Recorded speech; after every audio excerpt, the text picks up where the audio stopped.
Okay, so welcome to Advice for Grad Students, or what I wish I knew when I was a first or second year grad student.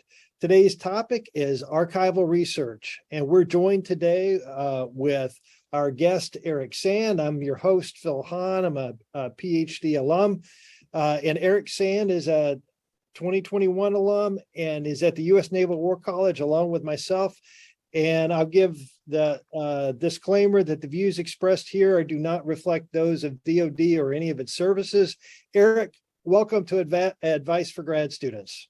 Thanks, Phil. It's great to be back. All right. Excellent. So today's topic is on archival research. And so first, can you give us, Erik, can you give me a little bit of background on why you picked this topic, archival research, of all the topics that I asked you to take a look at? So I'm a recovering historian, Phil, and it took me a long time to accept I was getting my PhD in political science instead of history. So I spent a lot of time in archives. It's something that's near and dear to my heart. And I think there are some very specific things that grad students can do that can make their lives a lot easier when they're trying to do archival research. And I wanted to share some of those lessons that I wish I had known a little bit earlier. Okay, so you got a love for research and you have some experience there. And so let's go ahead and get right into it. So what advice do you have to grad students on archival research? So going in, you have to know that archival research can be long and slow and tedious, except for the moments when you find really exciting stuff. And to me, those are the moments that it's sort of all about. When you finally find that document that you get to hold in your hand the same piece of paper that some famous person from history or not famous person from history held in their hand, and you learn exactly about why they were making the decision that they were making. So with that caveat, I think the most important thing that any person who's getting ready to go to the archives can do is to plan ahead and to read ahead. Every archive is different. They all have different rules. They all have different ways to pull archival materials. The more you know about that before you go, the better, because the cardinal rule of archival research is that time is of the essence when you're at the archive. You only get so much time there. You want to make sure you use it as efficiently as possible. And planning ahead can help you do that. Okay, well, give us a little bit of background on some of the different places that you've done archival research and how prepping or planning for it either helped you or did not help you. So I've done research at a number of different archives, both for my dissertation and for other pieces of research that I've done. Specifically, I've worked at the JFK Library in Boston. I've worked at the Harvard Archive, worked at the US National Archives down in Washington, both Archives 1 downtown and Archives 2 in College Park. I've also gone to the British National Archives in Kew, just outside of London. And I've done some other work with archives remotely, even though I haven't been able to physically visit, but I've been able to pull documents. Every single one of those archives has a different process by which they share what type of information they have in their archive.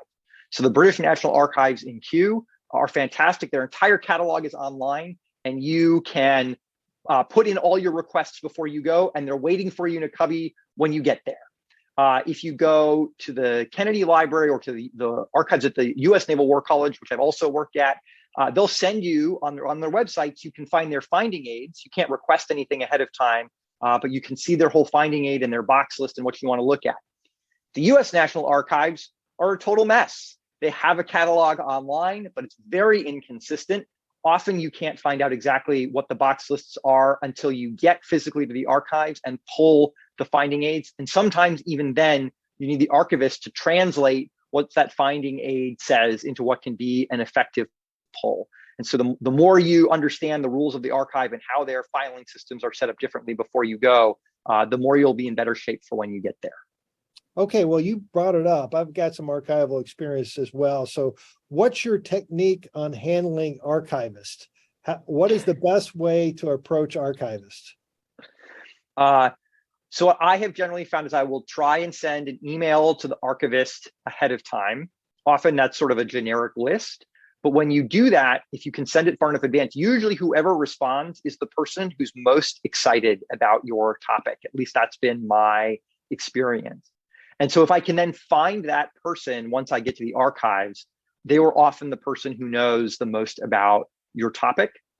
And then I will tell them a little bit about what I'm researching, but then I'll just let them talk. Because as long as they're relatively in the ballpark, they'll often share lots of ideas about where you should look that you would have never thought of before you had a chance to talk to them. Okay, so keep your ears open and your mouth closed at the beginning to find out. That's always good advice. I happen to have a hard drive filled with about 500 pictures that I took on my first trip that I've never gone back to. And so the question I have is, what's your technique for organizing the materials that you actually get exposed to? Absolutely.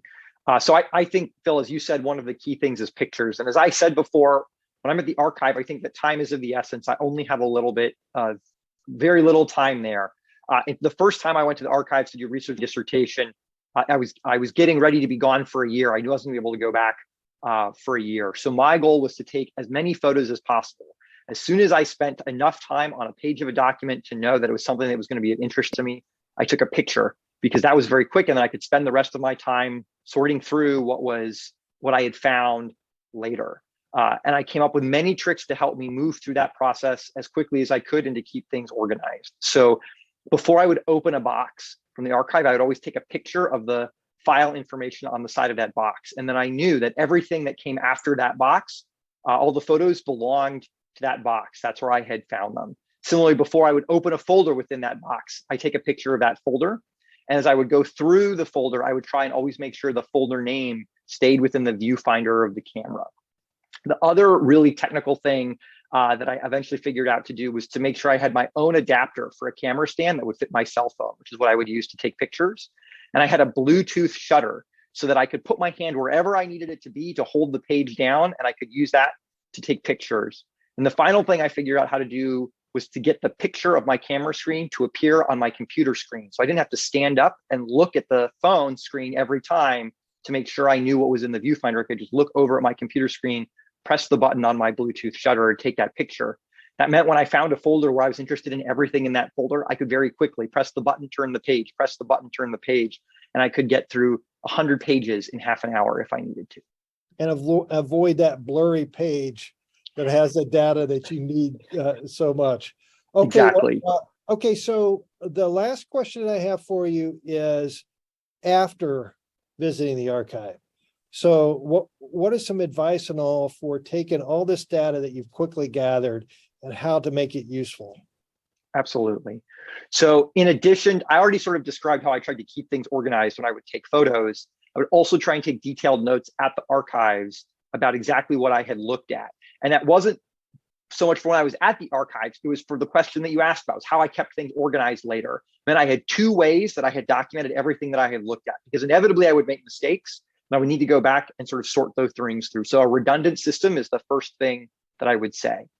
The thing that I eventually figured out was best for me is I would take my photos, I would crop them, and then I would save one whole folder's worth of photos into one PDF. And that allowed me to keep things organized the way they had been at the archive, but be able to quickly find things and see what was associated with each other. I could take notes in the PDF, could watermark every page with the source information, and then I would just spend lots and lots of time reading. One thing that I tried that didn't work for me, but might work for somebody else, was to OCR every document. And my idea then was that I'd be able to do text searches of some of the documents. But I frequently found that with carbon copies from the 1940s, the text was too faded. And it wasn't that the OCR wasn't effective, it was that all the wrinkles would get detected as characters too. But with more recent documents, it might be more successful for folks. Okay, I've had the same experience with OCR. It's gotten better over time, but it's still, hopefully in the future, whoever's watching this will be able to come back and say, no, it works just fine. Well, thank you very much, Erik. Do you have any final comments? We got about 40 seconds left here on archival work. If you're going to the U.S. National Archives, make sure you bring a quarter.